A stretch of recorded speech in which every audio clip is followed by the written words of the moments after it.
Attaque de sieste sauvage. Dans le jeu vidéo Pokémon, tu te balades dans les herbes hautes et tout d'un coup, t'as un Pokémon sauvage qui t'attaque. Dans le monde réel, je me suis fait attaquer par une sieste sauvage. Pourtant, j'étais pas dans les hautes herbes, je comprends pas. Tout commence innocemment pendant un puissant séminaire à l'église, juillet 2024. Pure Worship. J'essaye de te le faire bien en anglais. C'est juste quand je finis mon taf de prof, donc bon, j'aurais bien aimé une petite semaine de pause après la fin de l'année scolaire un peu dense, mais c'est pas grave.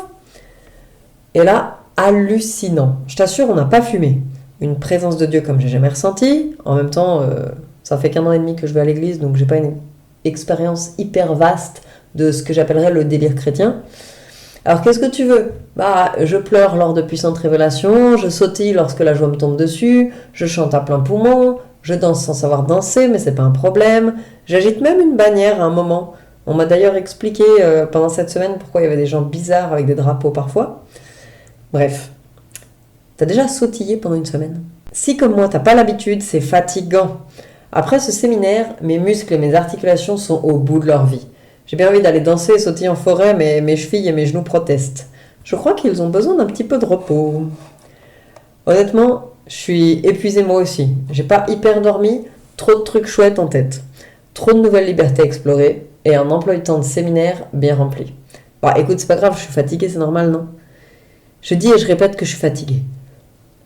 Je suis fatiguée. J'ai besoin de repos. Après ça, j'ai besoin de faire un trajet en voiture d'un peu plus d'1 heure et je me sens l'énergie d'une flaque de gélatine en décomposition. Heureusement, c'est la voiture qui me porte. Sauf que, en conduisant, même si c'est en pleine journée, mes yeux se ferment tout seuls. Bon, ok, je suis fatiguée, mais à ce point, je me pose la question. Est-ce que je suis normalement fatiguée ou je suis en train de me faire attaquer par une sieste errante ? Certains appelleraient ça un esprit de sommeil, mais c'est beaucoup moins drôle. Je sais pas trop, mais je méga galère pour rentrer chez moi sans finir dans un mur. Une espèce de logique imparable m'affirme qu'il faut que je m'arrête et que je dorme, mais je sais pas pourquoi, ça paraît pas envisageable. Comme si mon cerveau marchait pas vraiment. J'ai cette impression étrange que c'est pas juste de la fatigue standard, mais j'ai pas de point de comparaison. Avant Jésus, j'étais beaucoup trop stressée au volant pour avoir ce problème de fatigue, de toute façon. Quelques jours plus tard, je vais au lac et je nage genre 2 minutes 12, pas plus. Après, je ressens une ultra fatigue intégrale. Genre, oula, j'ai vachement fait du sport. Et je veux bien que la natation, ce soit un sport épuisant et je suis pas habituée, ok, mais il faut pas pousser. 2 minutes 12. Après cette grande séance de sport, donc, je rentre chez moi en voiture. Et mes yeux veulent se fermer. What ? Non mais là, faut pas déconner quand même. Au bout d'un moment, ça m'énerve. Et sans certitude, je chasse la sieste vagabonde, l'esprit de sommeil donc. Et je le chasse au nom de Jésus, c'est plus puissant qu'au nom de mes doigts de pied. Enfin, tu pourras essayer si tu veux. Bref. Et là, je bâille à m'en décrocher la mâchoire, et pouf, c'est fini. J'ai plus cette fatigue écrasante sur moi. Je suis un peu fatiguée, mais c'est différent. Juste comme ça, en une phrase. Et je finis mon trajet tranquillou. Le temps passe, mais une espèce de menace de fatigue plane toujours plus ou moins sur mes trajets, même en pleine journée.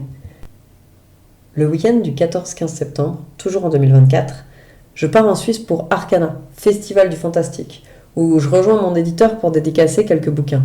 Ouais, parce que figure-toi que je suis autrice internationale. Bah oui, France et Suisse, ça fait plusieurs pays. Je dors chez une copine à Lausanne, ce qui est assez chouette, et en plus, j'ai l'exceptionnelle possibilité de poser mon lundi 16. Et puis, des menaces discrètes se glissent dans mes pensées. Si tu rentres dimanche soir, tu risques d'être fatigué. Ce serait quand même dommage de t'endormir sur la route. Croyant écouter la sagesse, je me demande si je vais pas rester une nuit de plus à Lausanne et rentrer pépère le lendemain. Et puis cette vérité me frappe. Paf ! Je suis en train de céder à une menace en fait. Genre, je me fais menacer par une sieste furtive. Non mais attends, je vais pas tolérer ça. Tu sais qui je suis moi ? Bon ok, je suis personne. Mais tu sais qui c'est mon papa Dieu ? Je crois que la réponse s'est glissée dans la question, tiens. J'ai lu dans un bouquin de Merlin Carothers, je crois. Carothers, je sais pas comment ça se prononce, bref. Quand tu croises le diable, c'est lui ou c'est toi qui change de trottoir ? Là, J'étais partie pour changer de trottoir direct. Mais c'est pas à moi de bouger. Alors on prie avec la copine pour le trajet quand même, et je rentre le soir après le festival, en plus c'est pas tard du tout, et là j'ai trop la pêche pendant tout le trajet. Pas un pet de fatigue, pas une paupière qui évoque l'idée lointaine de se fermer. Par contre, attention, les chrétiens ont tendance à exagérer. En toute honnêteté, j'ai probablement cligné des yeux quand même pendant le trajet d'1 heure et demie. Peut-être même plusieurs fois, j'avoue. Là, je suis retournée en Suisse pour Gospel Wave ce week-end, le 20-21 septembre. Et samedi soir, hier donc, j'ai fait un trajet en voiture en étant complètement épuisée. Mais vraiment. Et à aucun moment, mes yeux se fermaient. Bim! J'étais juste fatiguée parce que j'avais peu dormi et eu une grosse journée qui s'est finie un peu tard. Mais c'est ok. Alors voilà, faut être sage, faut se reposer, mais j'apprends petit à petit à discerner entre sagesse et menace. Voilà pour cet article, c'était Natalia, impératrice du... Attends, ça fait bizarre si je mets impératrice du trottoir, non disons impératrice des dédicaces absurdes. Et au fait, mon objectif c'est d'envoyer mon prochain bouquin à l'éditeur ce mois-ci, alors c'est complètement la faute de ce projet si je publie un peu moins d'articles par ces temps.